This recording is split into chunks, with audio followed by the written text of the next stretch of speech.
Welcome to the Wicked Gamer and Collector! Welcome back to the YouTube channel. So in today's video it's time for a new portable system from a friend from China. Yes, but this is not our, let's say, typical cheap system. No. This is from my favorite brand. It's from the Powkiddy. Yes, people, it's from my favorite band, and they released the X19 portable system. And as you can see, it comes in this very nice box, and they did it again. They're ripping off the Nintendo Switch because they love ripping off stuff. Right, the box itself is not very special in general, just a basic box. I'm getting here the 60GB version. There are different versions, so keep that in mind. Alright, let's take a close look what's inside.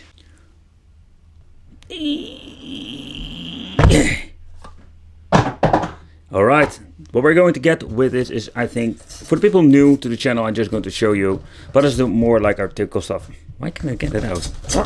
Right, the system itself, plastic.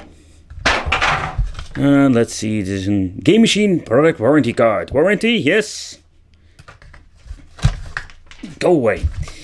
Alright, we're getting the... Why do I get... Hey, I got 2 AV out. Yeah, alright. This little card, don't know why it's for. We're having this USB mini. Still using these old connections. Sometimes that is really annoying. Sometimes you're using micro USB, sometimes you're using Type C. Crappy headphones. And here we have the Powkiddy X19 Deluxe Toilet Paper Manual. With a lot of interesting information, basic functions, blah blah blah blah. Alright, let's take a close look at the portable system. Alright, so it comes in this plastic sleeve. Alright, so this is the system itself, people. So the first thing that I'm noticing when holding it, it feels quite heavy. It doesn't feel very cheap like all of these other systems in the past.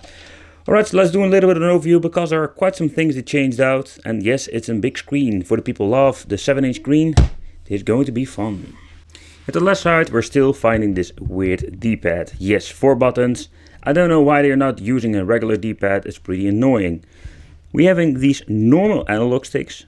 And I don't know if you can see it on the camera, but they are quite high. Not too high, but I think they're going to play very nice. And we're having 2 little buttons over here, and this is for the volume control. At the right side, we're finding 4 buttons, the A, B, X and Y. Got a very nice touch. The same analog sticks, so we have 2 analog sticks on this device. Totally pointless, because all retro gaming, so we're not going to use these analog stick at all.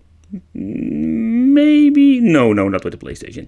Alright, so here we have select and start or instant coin. You can map them in different functions.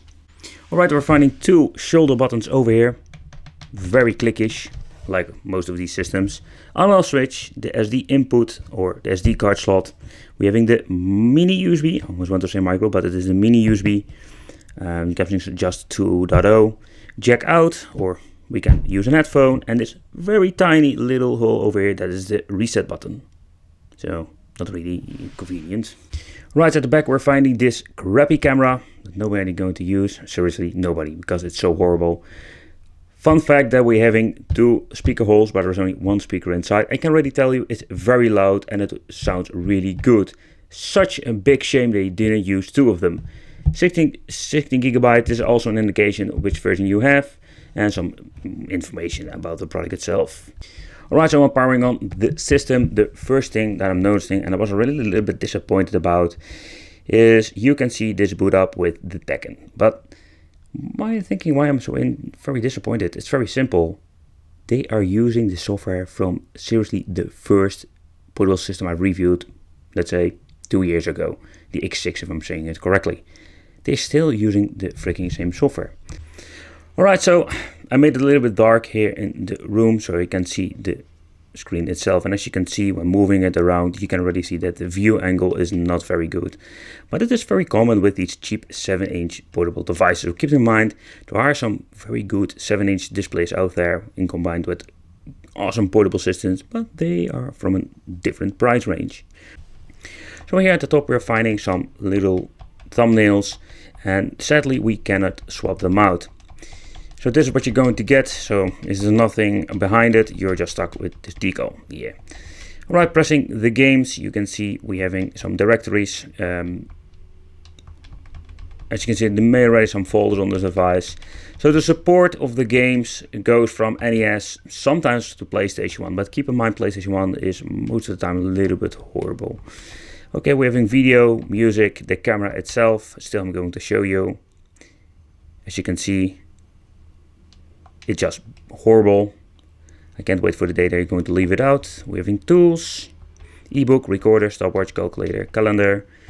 So maybe you're interested in this. Browse. No, you cannot go to the internet. I did notice some comments in the past. Now this is just for browsing inside the memory or the storage itself. Settings. Alright, we have a display. Here you can adjust the brightness. The same for the backlight. You can turn off within 30 seconds. By the way, I'm going to change it. Yes, make it 1 minute. 30 seconds, a little bit too short, a little bit annoying. Date and language can be changed in this device. Oh, and if you're getting this device and you have this problem, the third you need to use because this is the English. We're having TV out, just basic composite out, so that's not very special. Let's go to the advanced. Let's go information.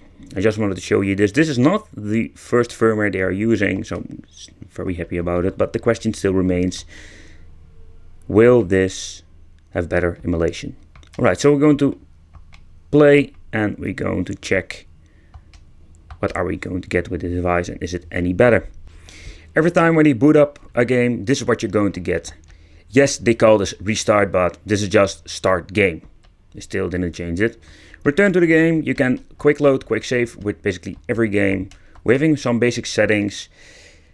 There is something wrong and I need to point out with Mega Drive. It's basically unplayable because there is no key mapping for the C button. If I'm saying it correctly, yes.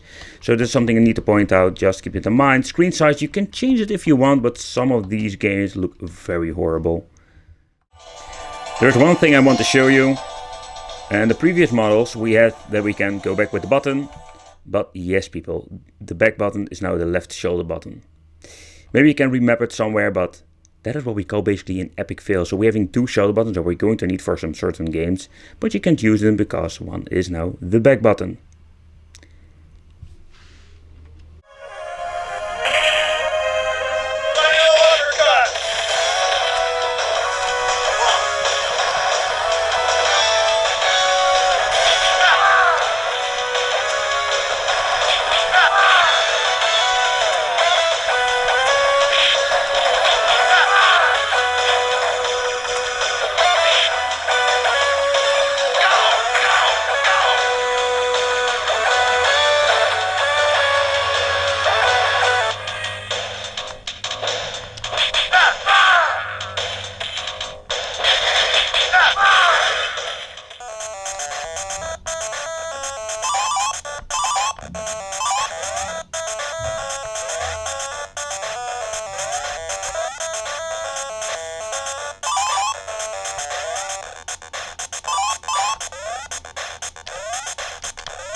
Really choppy, really choppy.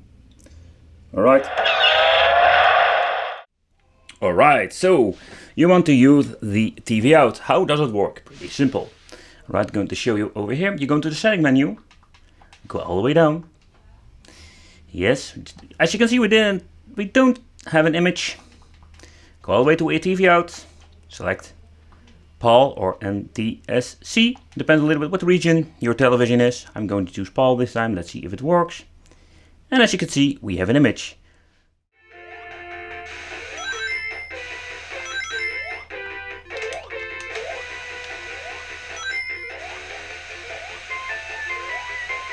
Very choppy image.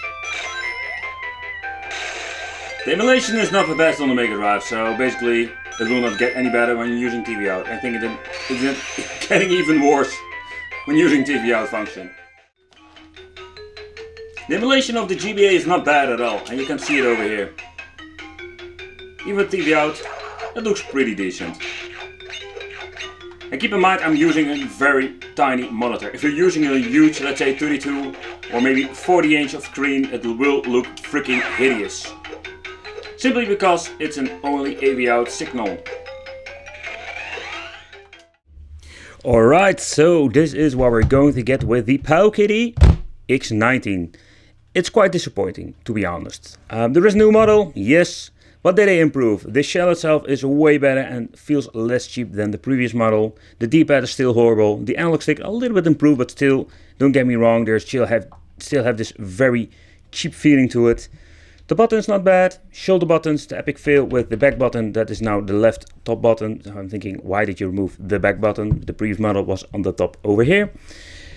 If it comes to the software, they didn't improve it, no people. So that is something that I'm so pissed off about. I'm thinking, you have a new model, please bring out new software. So basically they redone the shell, but the software is still crappy. I don't know if it's possible to get open dingus on this device. So far I know there is no way of, let's say, upgrading the firmware. So this is what you're going to get. Let me know, what do you think of this? I want to thank you for watching and see you in the next video.